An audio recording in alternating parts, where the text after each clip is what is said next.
on met en avant un héros du quotidien. Mais lui, c'est un héros un peu extraordinaire puisqu'il a fait le tour du monde en partant de Marseille avec son art, le street art. Et on parle avec Philippe Écharoux ce matin.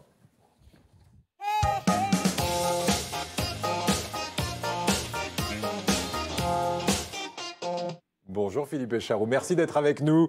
Alors, vous allez nous raconter votre belle histoire, hein, celle qui part de Marseille et puis qui fait le tour du monde. Vous êtes street artiste, vous êtes allé de Marseille à Paris en passant par l'Amazonie, par Cuba, avec votre art. Tout d'abord, le street art, qu'est-ce que c'est? On rappelle la définition? Oui, alors le street art, c'est de l'art urbain. Ouais. C'est art de rue. Exactement. Ouais. Initialement, c'est un art qu'on va faire dans la rue, à la base.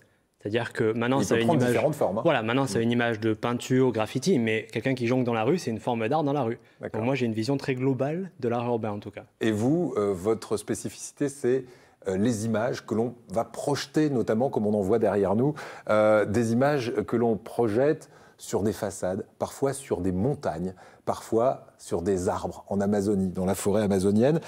Comment vous est venue cette idée et comment est arrivée chez vous cette notion de voyage pour aller projeter ces images un peu partout dans le monde? Alors c'est un petit cheminement. Au départ, je suis photographe, chose que je fais toujours. Je faisais des portraits. Et mon truc, c'était les techniques d'éclairage. Et je me suis dit, j'avais envie de faire un art qui était encore plus social que le portrait et de m'adresser à monsieur tout le monde.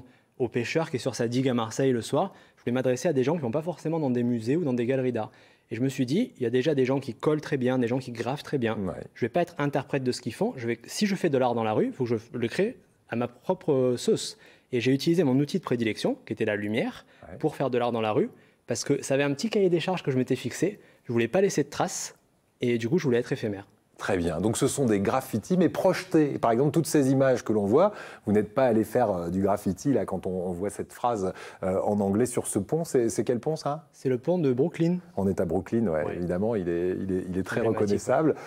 Ici, on est où par exemple? Là, on est au pont de la Fausse Monnaie, bien plus proche. Voilà, on est chez nous. Exactement. Effectivement. Donc avec des petites phrases, mais aussi ces fameuses photos. Et alors comme c'est de l'art éphémère, ce que vous avez fait, c'est que vous avez capturer à chaque fois ces moments de projection. Quand vous projetez comme ça, c'est à des moments précis, le public est au courant ou c'est complètement sauvage? En fait, ça dépend de chaque projet. Moi, j'aime bien, mon truc préféré, c'est débarquer comme ça, n'importe où, n'importe quand. Et au départ, on ne les prenait pas en photo. C'est-à-dire qu'on projetait et on échangeait avec les gens qui étaient là.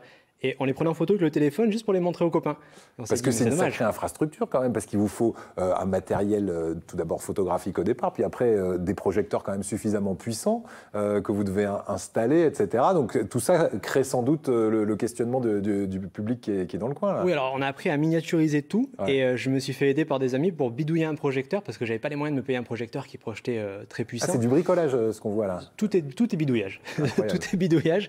Mais du coup, oui, maintenant on est très discret. Donc ça, c'est intéressant parce que des fois, les gens ne nous voient pas, mais voient que la projection. Moi, j'ai une question. Quand vous faites un portrait, vous savez sur quoi vous allez projeter? Par exemple, là, vous projetez sur un arbre. Est-ce que vous avez dimensionné le portrait pour que ça épouse, j'imagine, la forme sur laquelle vous projetez? Non, l'idée, c'est de photographier des gens du lieu et de les projeter dans leur habitat. Donc, des New-Yorkais à New York, des Indiens en Amazonie et des gens de Calcutta à Calcutta.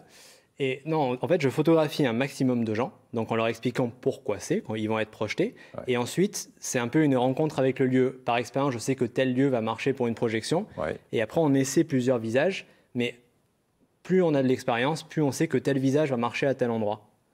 Mais c'est que de la pratique, en fait, c'est un peu empirique. C'est pas un truc, Alors, là, si vous êtes sur ce plateau, c'est que vous avez une actualité, j'allais dire même une triple actualité. Le mois dernier, vous êtes passé entre les gouttes du confinement puisque vous avez inauguré une exposition au Quai Branly, au musée du Quai Branly. C'est une forme de consécration quand même?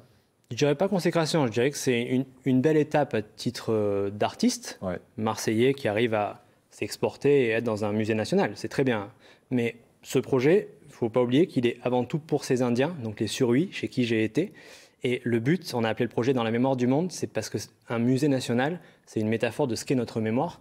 Et c'était une manière de les faire rentrer dans cette mémoire. Parce que c'est des gens qui sont dans une situation qui est dramatique.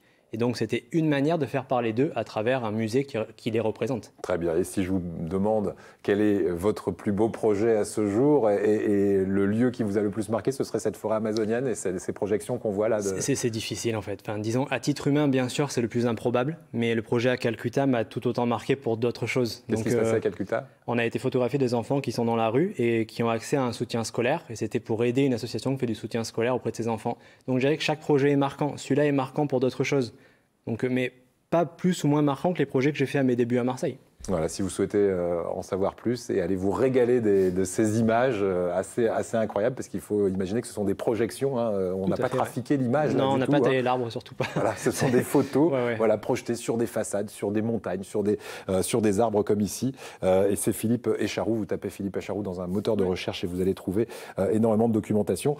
Dernière chose, j'avais parlé de triple actualité, un documentaire en cours de tournage en ce moment, on le verra sur France 3. Sûrement, ouais. Et il montrera l'ensemble de votre œuvre depuis le démarrage. C'est un documentaire sur mon parcours, ouais.